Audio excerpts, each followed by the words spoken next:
Magandang tanghali po sa inyong lahat mga ka-idol. Kamusta po kayo? Bali ngayong tanghali po magkakabit po kami ng grills ng bintana doon po sa may Arayat, sa may Batasan, sa pinagkabitan po namin ng railing. Tapos ihahabol ko po yung pinto po nung terrace. Tara po, samahan niyo po. Na po yung ikakabit namin, yung bintana. 4x4 po yung sukat ng bintana niya. Tapos eri pong pinto, ayan, 50 po, bali 1 meter pinagsama mo. Bali yan mga idol, papunta na po tayo sa Batasan, sa Arayat. Samahan niyo po kami. Magkakabit namin ng grills ng bintana, saka pinto ng railing ng terrace. Ayan.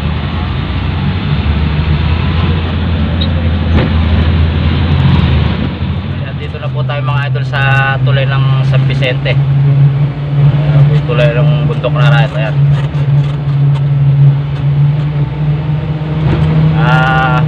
Pasensya na po kayo kung madalang lang po ako nakakapag-vlog. Hayaan nyo po sa susunod po pagka may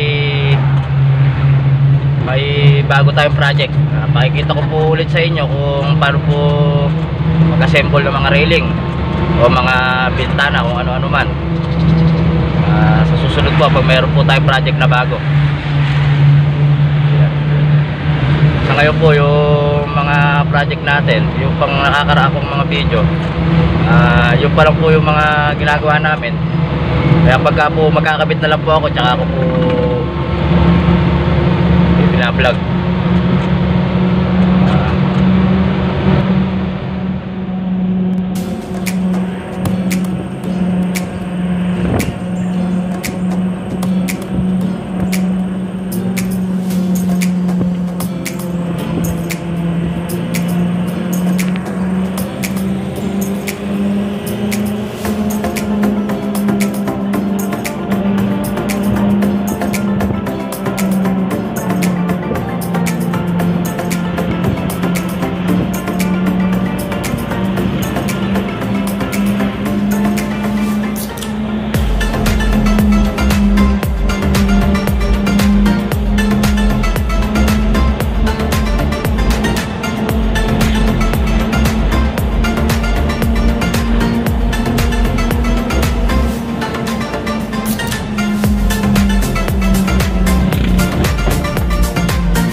malapit na po kami. Ma'am Grace. Ma'am Grace, shout out sa inyo. Malapit namin sa inyo.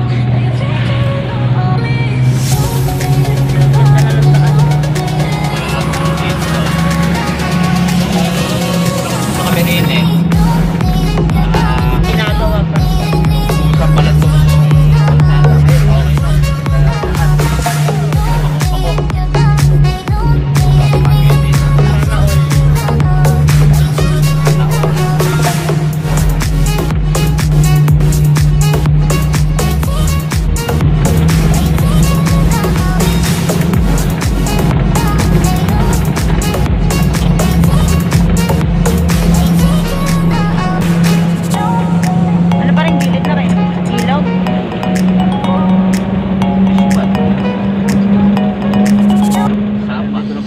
Idol, dito po namin ikakabit yung isang grills. Ayan, yung bintana na yan. Isa po rin sa harap meron na. Alam po, hindi po kami may gawa nito. Ano po may gawa nyan?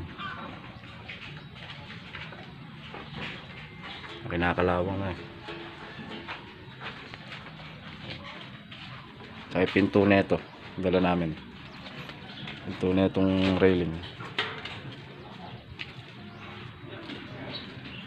Bali binubutasan po nila kaliskis galunggong yung bracket. Gagawin namin bracket na flat bar yan. Bubutas muna. Pinakatenga nung grills. Yan po yung grills na ikakabit.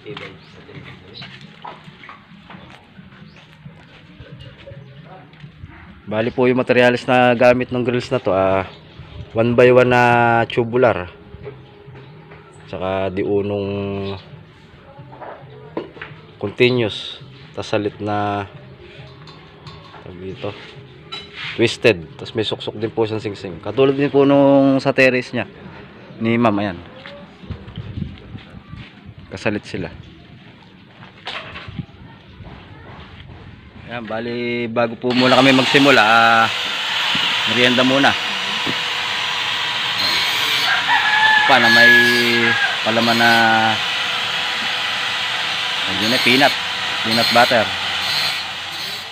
Bali mga idol, pina-estimate na rin ni ma'am tong mga bintana niya, lahat ng bintana. Tinatanong niya kung magkano aabutin. Estimatein natin kung magkano aabutin niya. Bilahin muna natin mga idol. 1, 2, 3, 4, 5, 6, 7. 7 malalaki siya. Tsaka 1, 2.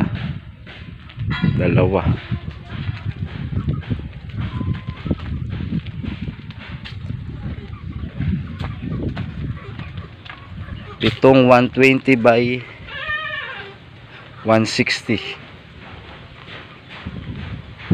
Tsaka yung isa, tatlong maliliit. Pina-estimate na rin ni ma'am mga idol kung magkano ubusin ng mga bintana niya na ito na grills. Subukan natin estimatein para pumasok tayo sa presyo niya. Pumasok siya sa presyo natin. Ayan mga idol, kinakasan na nila kaliskis galunggong yung bintana. Yan nakabit na. Balo mo yan. Bali isang bintana po na yun, hindi na po kami may gawa nun. Ito lang po yung ginawa namin isang bintana. Bali po mga idol, nakakabit na po yung pinto na itong terrace. Binabaping na lang nila iba tsaka ni Abik. Kahit bintana yan.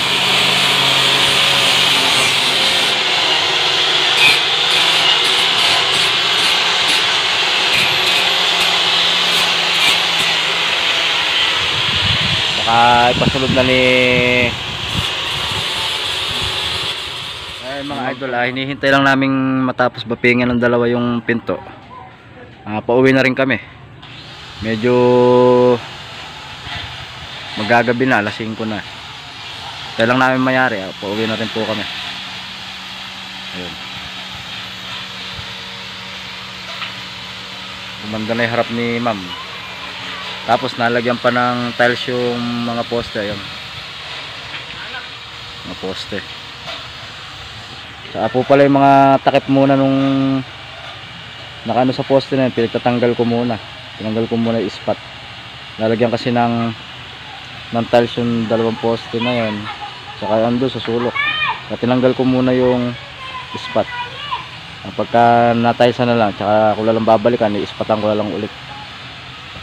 Ayun. Nuuna muna ni ma'am tilesan yung mga poste. Susunod niya ata itong terrace. Tatalsan niya ng buo.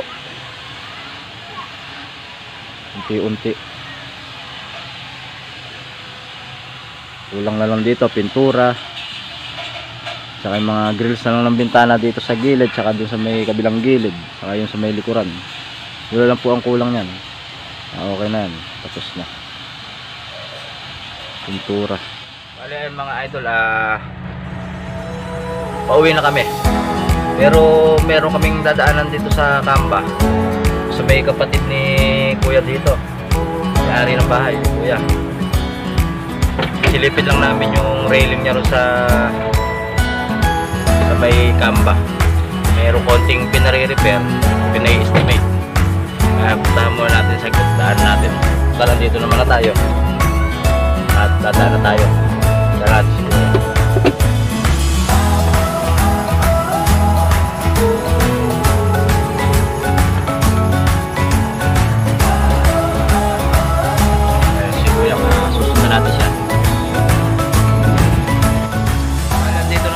Idol sa Kamba. Mayroon pala yung bahay ni Sir. Ayan, yung railing niya. Ano rin, tawag dito, naka letter S din. Yung katulad na ginagawa namin doon sa gapan. Mga bintana niya. Tingnan natin kung ano yung pinare-repair ni Sir.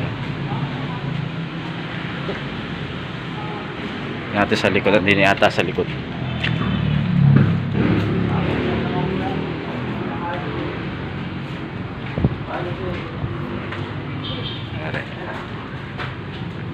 Yan.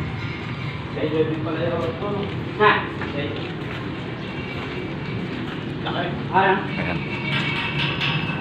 Ay, kinakalawang. Bali. Tapos pinapapalit ito yung mga may kalawang. Yung Kinakalawang po yung mga yung mga bulaklak niya. Ayan. pinatatanong niya. Na-estimate ni Sir kung magkano aabutin.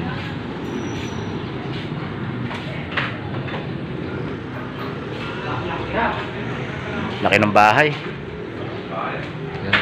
Mga idol, mga bintana niya naka-railing na. Wala mga idol, pauwi na kami. Ayun yung bahay ni Sir. Ganda ng bahay ni Sir, laki. Pero wala pong nakatira. Nasa abroad din si Sir. Yung gate niya. Gate niya mo, gawa ni Mang Mar yung gate niya. Dini sa may, gusto nyo rin po magpagawa kay Mang Mar dyan sa may sa Bitas. Yan po ang pwesto niya.